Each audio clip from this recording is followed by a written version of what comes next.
When Brics came together, and with South Africa joining, we created a powerful global bloc.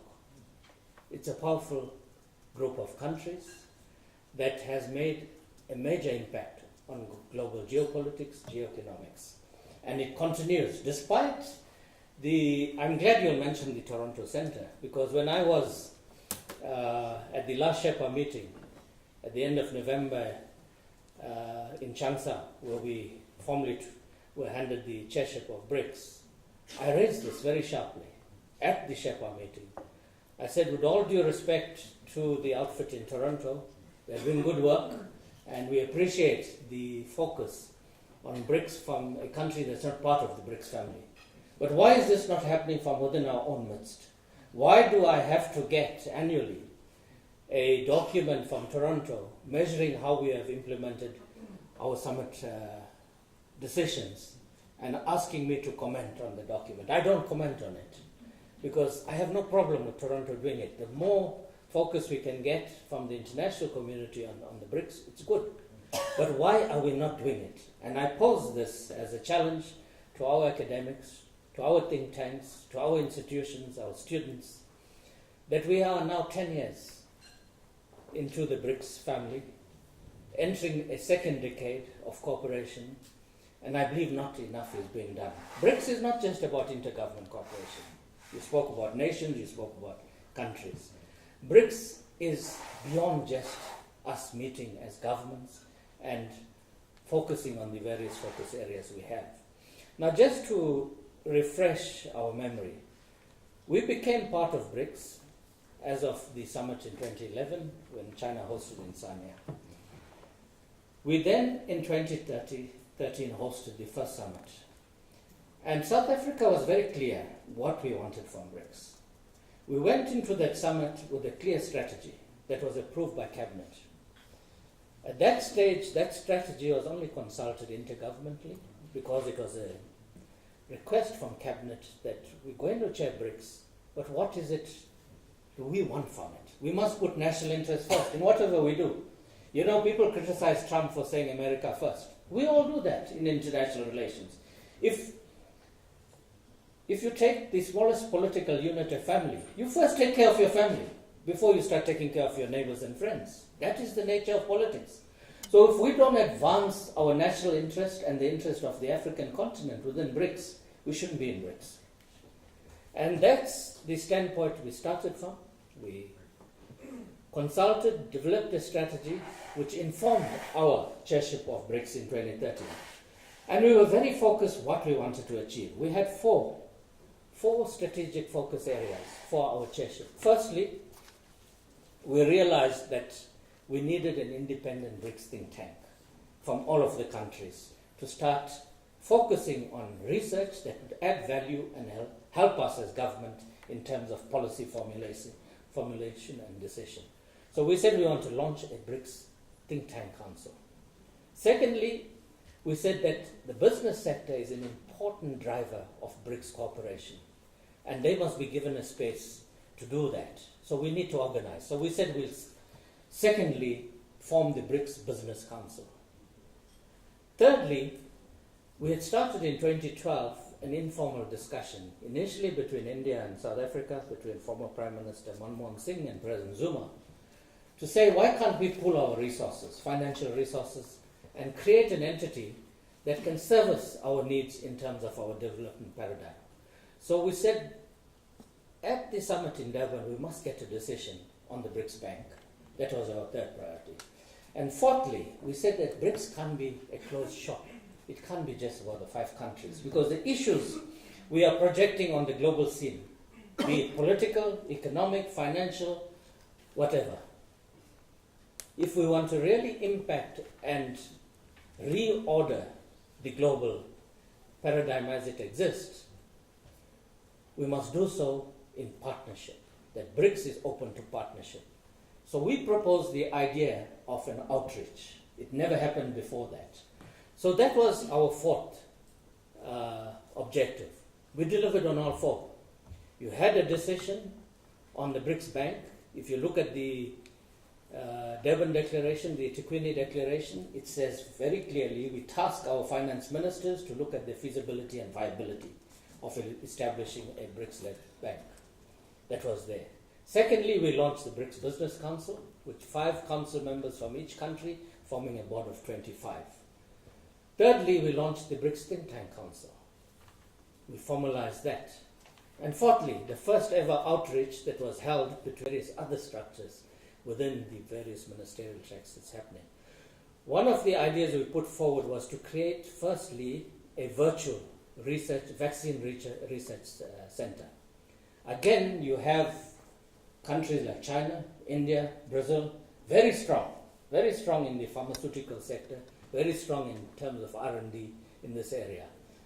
Likewise, we do have strength in that area as South Africa, but we felt we need to pool our collective strength and create a vaccine research center that will not only serve Africa but the developing South that have similar challenges that we have in terms of access to medicine, in terms of research, where we bring our scientists together, give them the space, give them the resources, and we take the lead and not be dependent just on the North to take the lead and we become just recipients of their products. So this is what we have set for ourselves, and again, it was supported by all BRICS countries as an important part of our chairship this year. Thirdly, unlike the G20, we don't have a dedicated gender and women's track in BRICS.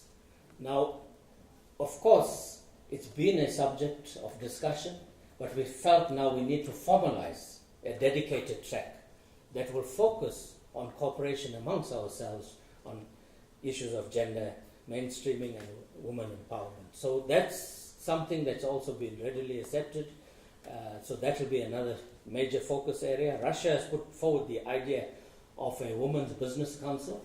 We think it's a good idea, but we still have to, as Sherpas will discuss this, where does it sit? Does it sit with the BRICS Business Council? Does it sit with this new forum that we're going to create? Or must it have its space of its own? But that's still under discussion, but it will be launched also during the course of this year. And fourthly, we felt that we need to focus on the challenges and opportunities resulting from the Fourth Industrial Revolution. Because all of these countries that we interact with are quite advanced in many areas in coming to terms with the challenges and the opportunities that exist. So we felt that if we collectively get together and look at it, how we can benefit from each other and how we can maximize on the opportunities while at the same time finding creative ways to limit the challenges that arise as a result. The future of work, which is being discussed so widely, and this is what some call disruptive technologies, others say that these are new technologies to leapfrog into the future. So these are the 4 key areas we have set for ourselves. This was presented by our minister to the BRICS foreign ministers on the margins of UNGA 72 in September.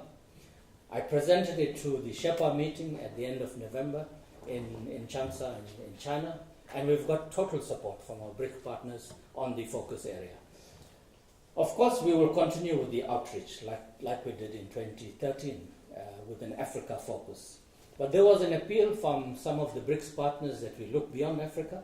So the IMC has agreed that while we will continue what we started in 2013, we don't want to start something new because we have got some positives to show to the African leadership in terms of what has transpired vis-a-vis BRICS and Africa. So we'll have that same kind of configuration of a meeting between the BRICS leaders and the African leadership like we did in 2013. But we've also, the IMC agreed that we will also incorporate elements of the BRICS Plus, that will invite a select number of countries from the south, like China did. They invited Mexico,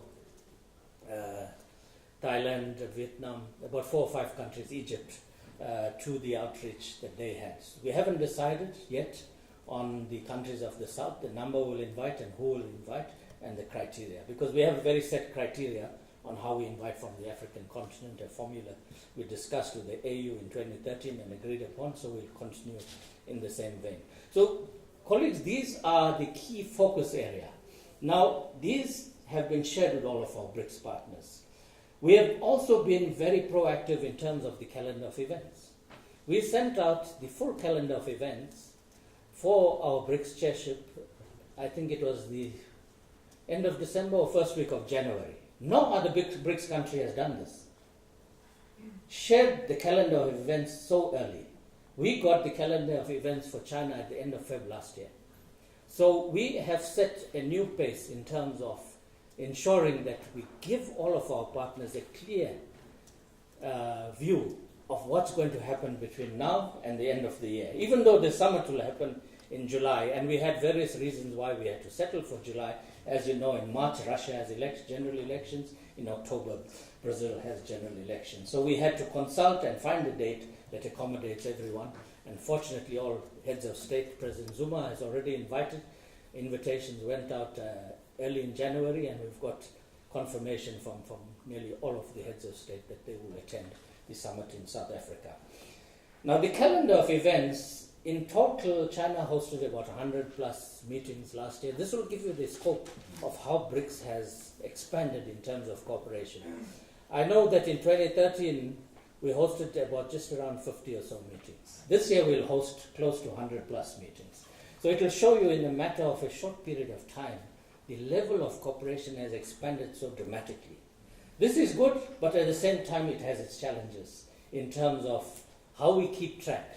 Because one of the major decisions of our leaders is that we must focus on implementation. That we take decisions at the summit, at our ministerial, but how are we doing in terms of implementation? So South Africa has put forward the idea of bringing together for the first time all of our entities responsible for monitoring and evaluation.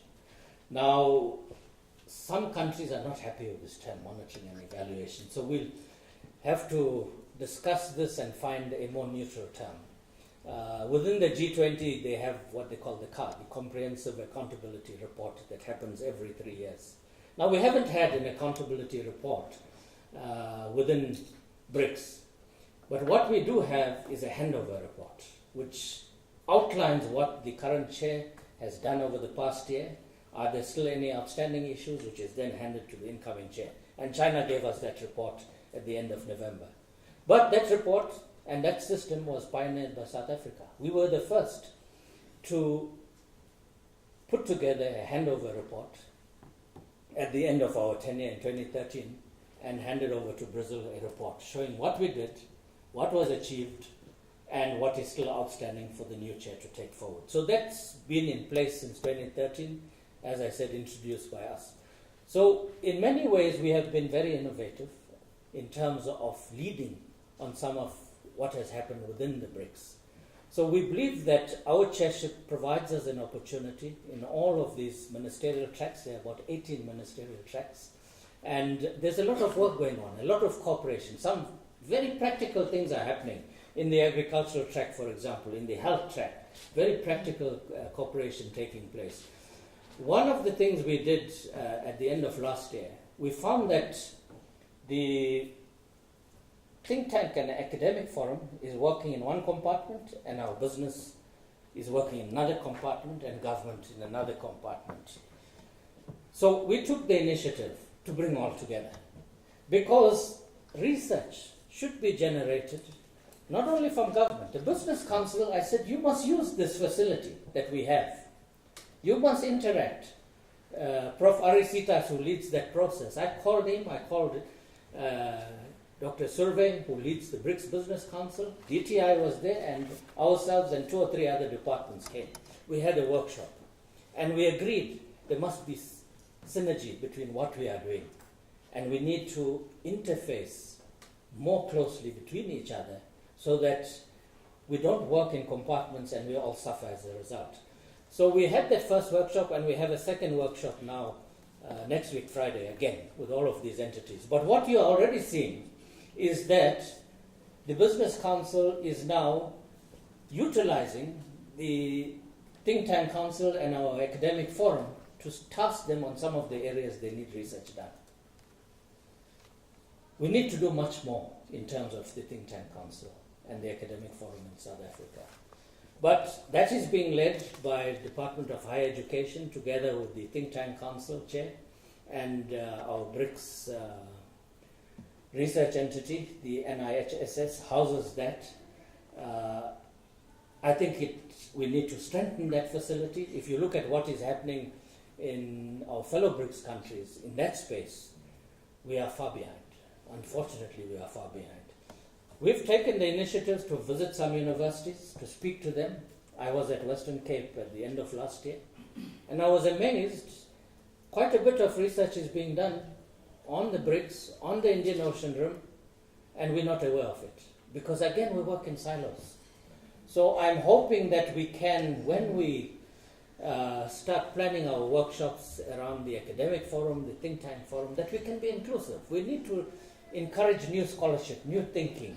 And you see, when I was in India now, apart from the Raisina Dialogue, which is organized by one of the big think tanks there, the ORF, there was a roundtable hosted by the RIS, another big think tank in India, and then I also interacted with another think tank, Gateway House in Mumbai. It's amazing how much of attention they're giving to all of these, and the knowledge being generated out of this.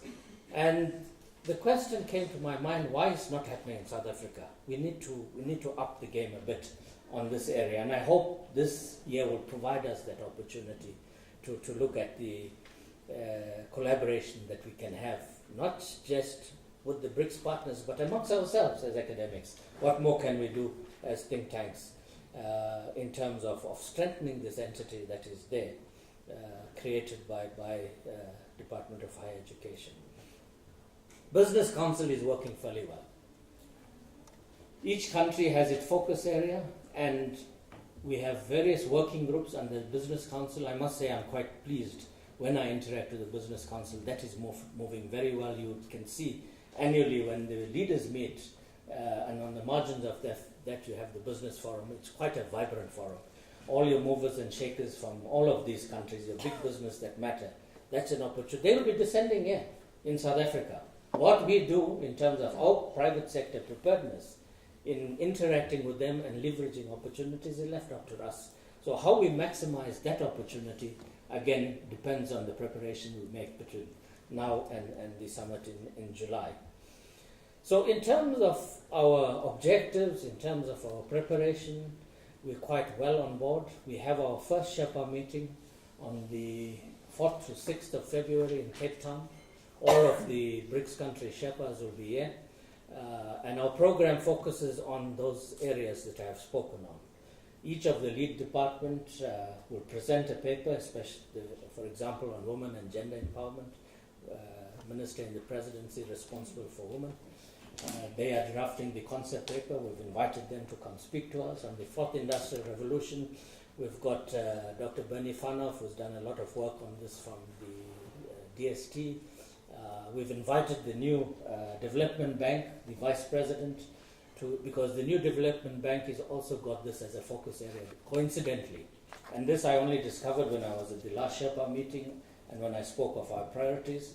So Vice President Kazbekov, who was there, he told me, look, for this year we also got that as a focus area. So we've invited them to come and share with us. The African Union, we've invited them also to come and share what work they are doing, which I was not aware, because they are also at the African Union looking at a rating agency, the creation of a rating agency. As you know, in Goa, we took a decision to explore the possibility of a rating agency, not a Brics rating agency, but an agency emanating from the south. So we've invited the AU to share with us the work they are doing there.